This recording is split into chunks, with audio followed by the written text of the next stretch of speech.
so glad all 150 of you came out to see me. God, they're gonna make so much money tonight. So, this is rough. So, I'm from Fond du Lac, you know, and you're supposed to have a little pride in your hometown, but it's kind of hard when the nickname for your town is Fondle My Sack. Hey, Bob, what are you doing this weekend? Oh, just going to Fondle My Sack. Yeah. So has anybody ever moved out with a boyfriend or girlfriend and then realized, man, maybe it's not going to work out? She has. I used to live with this chick, and after... Come on, man, don't heckle. And after a couple months, she came up to me and said, I can't hack this anymore. And I said, well, why the hell did we even move in together if, you know, after a couple months you're just going to break up with me? Obviously there was underlying issues.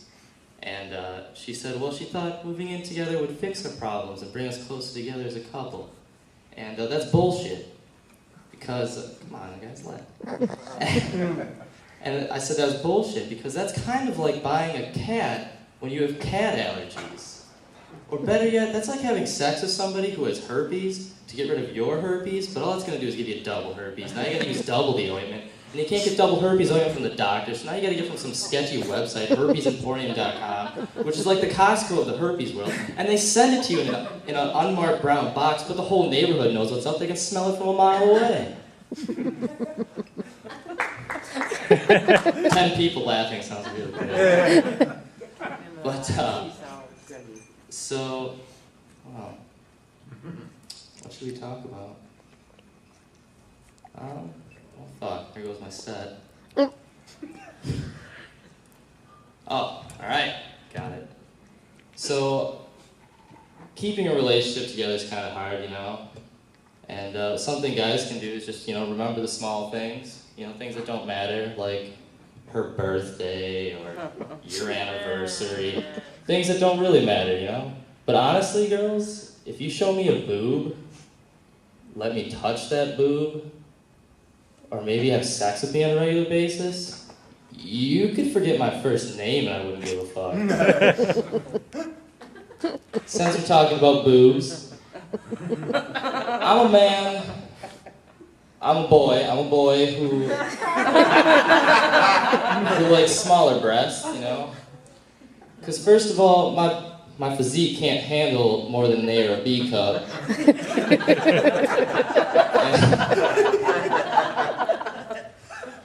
And second of all, girls with smaller breasts, sometimes, they stuff their bras.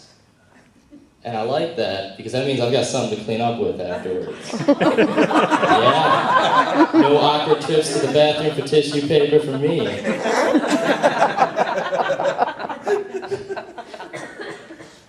So, I've been trying to date recently, because I was single. So, damn it. But, okay. So, I know you're thinking, you know, dating is exactly like the lottery, before I finish that story. Sometimes you get lucky, but mostly you just spend a lot of money and look like an asshole.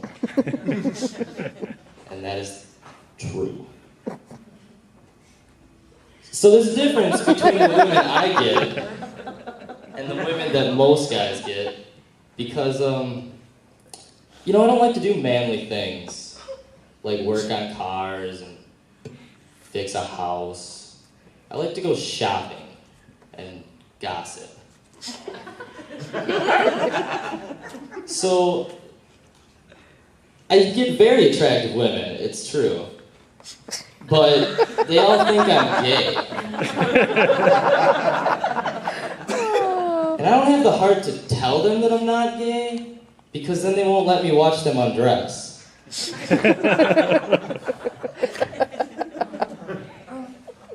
So, while I was single for a while, I'd hang out with my friends more, and got this friend Big J, that motherfucker right there.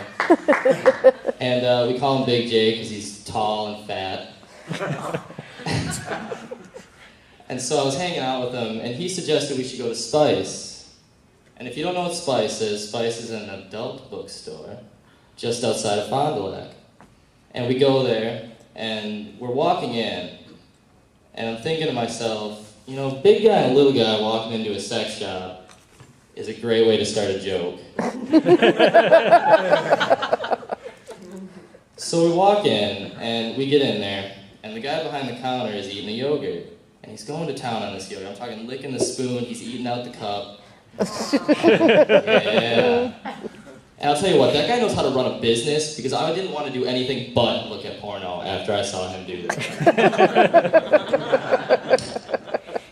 And so we get in there, we gotta show this guy our IDs, because we don't look 18. And so I show him my ID, and he waves me in with his spoon. And then Jay walks up there with his ID. And the guy just says, "No, I remember you. It's okay." Now, I don't know if you realize how many times you need to walk into a place before they start remembering you, but it's a lot. And they know you there. That's all I'm saying. And so we start walking away from the counter, and the guy motions to Jay and says, "Not here with the same guy tonight, huh?"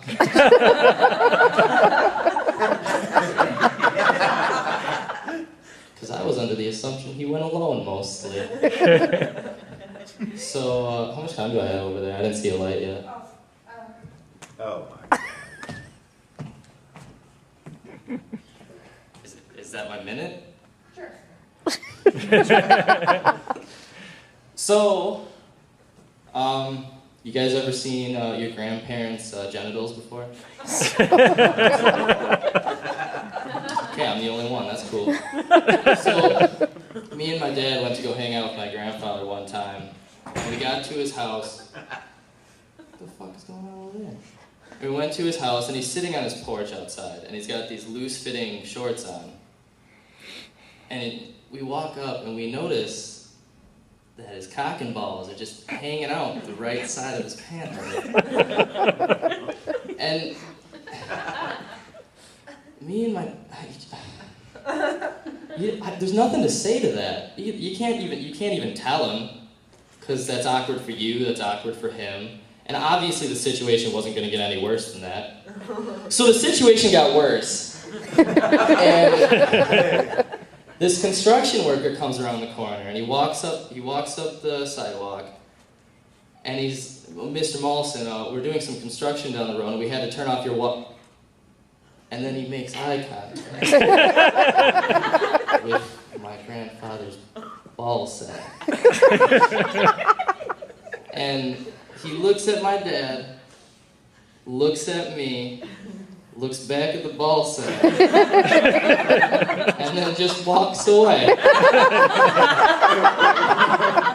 And that's my time. Thanks very much.